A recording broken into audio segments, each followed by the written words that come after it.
Vikram sir, ये आपका article है और इस आर्टिकल के बाद सियासी बयानबाजी तेज हो गई है, सियासी आर पार छिड़ सा गया है। पहले मुझे लगता है आपको जरा विस्तार से बताना चाहिए इस आर्टिकल के जरिए आप क्या मैसेज देना चाह रहे हैं। विक्रम जी। बहुत अच्छा सवाल। नमस्कार सभी विद्वान पंडितों और आपको। मैं ये कहना चाहूंगा कि हम वैक्यूम में नहीं रहते हैं और उस वैक्यूम में जो भी हम बोलते हैं हमारी भावभंगिमा उसको कंट्रीब्यूट करती है, या तो नकारात्मक या सकारात्मक, क्योंकि न्यूट्रल गियर इकोसिस्टम में नहीं होता है। Fake news, D fake news, artificial intelligence enabled D fake news और जिस तरीके के आरोप प्रत्यारोप और जिस तरीके के भोड़े गाली गलौज से युक्त जिस तरीके की बातें हो रही हैं। एक मिसाल, Imran Masood member of parliament Saharanpur, उनके जो शब्द है मैं कह ही नहीं सकता। मेरे तो हेलो गाइस, आप देख रहे हैं रिएक्शन टीवी डिबेट। आज का जो डिबेट है पीएम मोदी की सुरक्षा को लेकर डिबेट है। तो दोस्तों, जो विपक्ष के नेता हैं जैसे कि कांग्रेस के नेता हैं जो भड़काऊ बयान देकर जनता को गुमराह करना चाहते हैं, तो इस पर पूर्व डीजीपी, दिल्ली की पूर्व डीजीपी उसने चिंता जताती है, विपक्ष पर पलटवार किया है। तो दोस्तों, इस पर आगे देखिए वीडियो। अगर वीडियो पसंद आए तो लाइक, ज़्यादा से ज़्यादा लाइक कीजिए, शेयर कीजिए और चैनल में पहली बार आए तो चैनल को सब्सक्राइब कर लीजिए। धन्यवाद। चलिए डिबेट शुरू करते हैं। Let's go. विक्रम सर, ये आपका आर्टिकल है और इस आर्टिकल के बाद सियासी बयानबाजी तेज हो गई है, सियासी आर पार छिड़ सा गया है। पहले मुझे लगता है आपको जरा विस्तार से बताना चाहिए इस आर्टिकल के जरिए आप क्या मैसेज देना चाह रहे हैं। विक्रम जी।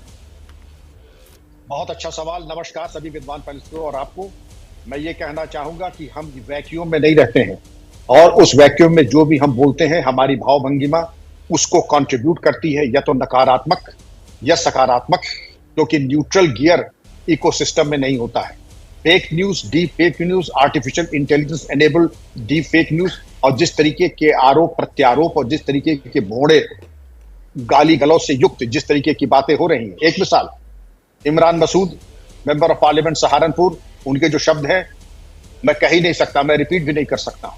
इसके अलावा सुबोध कांत सहाय बिहार के नेता हैं, वो ये कहते हैं कि मोदी जी हिटलर की तरह हो गए हैं और जैसा दर्दनाक अंत एडोल्फ हिटलर का था वैसा ही अंत मोदी का होगा। किसान आंदोलन पर आ जाएं, जैसे उन्होंने एक समानता दिखाई कि जिस प्रकार हत्या नृशंस श्रीमती इंदिरा गांधी जी की हुई वैसे मोदी जी की भी होगी। आप आ जाइए फिरोजपुर में, जहां पे प्रधानमंत्री गए थे एक घोषित कार्यक्रम के अनुसार।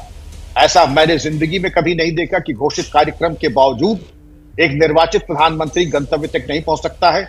और जिस निर्लज्जता के साथ तत्कालीन मुख्यमंत्री ने कहा, चन्नी जी ने, कि ये साहब उन्होंने एक स्वांग एक रचा था और प्रधानमंत्री के कैवलकेड 20 मिनट तक, इस पे हमने आपके साथ शो भी किया था, पाकिस्तान की आर्टिलरी की मार में था। मैं आपके सामने कितने उदाहरण। अब आती बनारस में चप्पल फेंकने की बात। चप्पल फेंकना बहुत ही अनुचित था और पुलिस की चूक मैं मानता हूं, लेकिन उसको लेकर के ये कहना कि अब लोग आपसे डरते नहीं हैं। उसके पहले आपने ये कहा कि युवा दौड़ा दौड़ा के आपको मारेगा क्योंकि वो बेरोजगार है। ये मुझे ये लगता है कि अगर ये शब्द आप ये कह दें कि ये किसने कहे हैं, जैसे आपको याद हो 12वीं क्लास में होता है ये शब्द किसके कहे हैं, अगर आप ये भावभंगिमा न बता तो आप ये कहेंगे ये कहीं किसी गली के गुंडे ने ये शब्दों का प्रयोग किया है। बिस्मार्क ने 150 साल पहले कहा था, right politely, speak diplomatically, one observes the rules of politeness even in the declaration of war. युद्ध की घोषणा में भी हम सामान्य शिष्टाचार का सम्मान करते हैं और उसके अनुरूपी पत्राचार और वार्तालाप करते हैं। यहाँ वार्तालाप का स्तर ऐसे जी ठीक है। तो मैं अब डॉक्टर अजय कुमार का रुख करती हूँ। डॉक्टर अजय कुमार जी, तो मतलब प्रधानमंत्री नरेंद्र मोदी की जो सुरक्षा है उस पर कहीं ना कहीं बड़ा सवालिया निशान आपकी पार्टी के नेता लगा रहे हैं सर, खासतौर से राहुल गांधी। जवाब दीजिए। देखिए, पहले तो विक्रम जी और हम लोग एक ही सर्विस के थे। मुझे लगता है कि वो एक ही मैगजीन या न्यूज़पेपर या एक ही, मैं कभी नहीं सोचता था कि इस तरह का जो एडिटोरियल मैंने पढ़ा और अफसोसजनक है सिंपली। और विक्रम जी, उसका please I will request you to answer it. आप एक चीज़ बताइए कि अनुराग ठाकुर का गोली मालूम का किसका है, उस पर कोई टिप्पणी नहीं है। 2014 से पहले का रेटोरिक पूछिए देश से, कौन जिम्मेदार है? मैं तो अफसोस करता हूं कि your article is got know who starts hate, who calls N IPS, कौन आईपीएस ऑफिसर बंगाल में खालिस्तानी बोलते हैं, उस पर कोई टिप्पणी। हमने भी वर्दी पहना, आपने भी वर्दी पहना है सर। आईपीएस ऑफिसर को आप खालिस्तानी बोल रहे बंगाल में, कोई आपत्ति नहीं। विदुरी जी के भाषण कोई आपत्ति नहीं, जर्सी का प्रधानमंत्री का कोई आपत्ति नहीं, मन बुद्धि कोई आपत्ति नहीं, और आप बोल रहे political rhetoric. It's a joke sir. अगर आप पढ़ते, गूगल भी करते, तो एक आर्टिकल है जो ग्लोबल ट्रांसपेरेंसी इंडेक्स के मुताबिक 655 जो है हेट स्पीचेस इस देश में हुए हैं। 655, उसमें से 75% जो है भाजपा शासित प्रदेश में है, उसमें से जो है 40% विश्व हिंदू परिषद है। बताइए विश्व हिंदू परिषद किसके अंग है? तो लेट अस टॉक। सो हेट स्पीच पर शुरू करते हैं। Vikram ji please answer me. Bharatiya Janata party doesn't indulge in hate speech. कपड़े पहचान लीजिए, कब्रिस्तान। जवाब लूं? तो इश्यू ये, मैं जवाब ले लेती हूं सर। इश्यू सर, क्या मैं जवाब है? ले लेती हूं। एक मिनट, लेट मी कंप्लीट। एक नहीं, can I complete? Can I complete? One second, I need to complete. When first question, एक जनरल बख्शी भी थे, उस तरीका के टीवी चैनल हम कभी कभी देखते, तो उसी तरह से सरकार पे पक्ष में हमें कोई, देखिए निष्पक्ष क्या होता है, क्योंकि ये जो निष्पक्ष का जो है चादर हम पैट करके बोलते हैं कि ये हेट स्पीच है। हेट स्पीच किसी का भी हो, विदुरी जी का हो, अनुराग ठाकुर का हो, खालिस्तानी बोलना। Problem is not political opponents. Political opponent को गोली चलाया था ट्रंप के खिलाफ, वो रजिस्टर्ड रिपब्लिकन था। आपका जो संगठन, जो दिल्ली में जो मीटिंग्स हो रहे थे कि, अब बताइए डीजीपी साहब, एक चीज सर बता दीजिएगा कि यूपी पुलिस ने कहा कि आप अपना नाम लिखिए, कल जात लिखने पड़ेगा, दलित का खाना नहीं खाओगे। नाम किस लिए लिख रहे हैं? क्यों? जो कवर यात्रा के लिए, उस पर कोई टिप्पणी, वो हेट नहीं है सर आपके लिए। तब जो है राजनीतिक माहौल खराब होता है सर।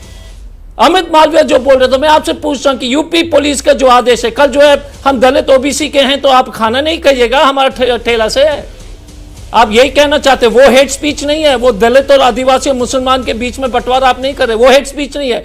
और वो माहौल नहीं बदलता है। ठीक है, मैं जवाब ले रही हूं सर। प्रधानमंत्री का कब्रिस्तान में बदलता क्या है। सिलेक्टिव है? जिस तरीके के आरोप यहां पर कांग्रेस की तरफ से लगाए जा रहे हैं, बहुत सिलेक्टिव सर, और बहुत नैरो साइटेड विजन के साथ आपने ये आर्टिकल लिखा है। उन्होंने बहुत से मुद्दे गिना दिए, आपने सुना, मुझे दोहराने की जरूरत नहीं है सर। गोली मारो से लेकर जो पुराना बयान था और सांसद साहब का था, मंत्री जी तब थे वो, और अब वो लेटेस्ट जो मुजफ्फरनगर वाला मामला आया है उसको भी गिना रहे हैं। इस सबको किस कैटेगरी में रखेंगे? और इस पर आपने आंखें क्यों मूंद ली सर? इसका जवाब दे दीजिए। ध्यान से सुने, अजय कुमार जी ने बात तो बहुत अच्छी से शुरुआत की और बाद में राजनीतिक पुट और तड़का लगा दिया। देखिए, मेरी कोई राजनीतिक महत्वाकांक्षा नहीं है, और अब इस उम्र में क्या खाक, अब मैं जो पॉलिटिकल पार्टी ज्वाइन करूंगा। पहली चीज, अब आपने जो की बात खोल ही दी है, हमारे यहाँ मेहमान ने कितनी रोटी खाई इसका हम बयान नहीं करते हैं।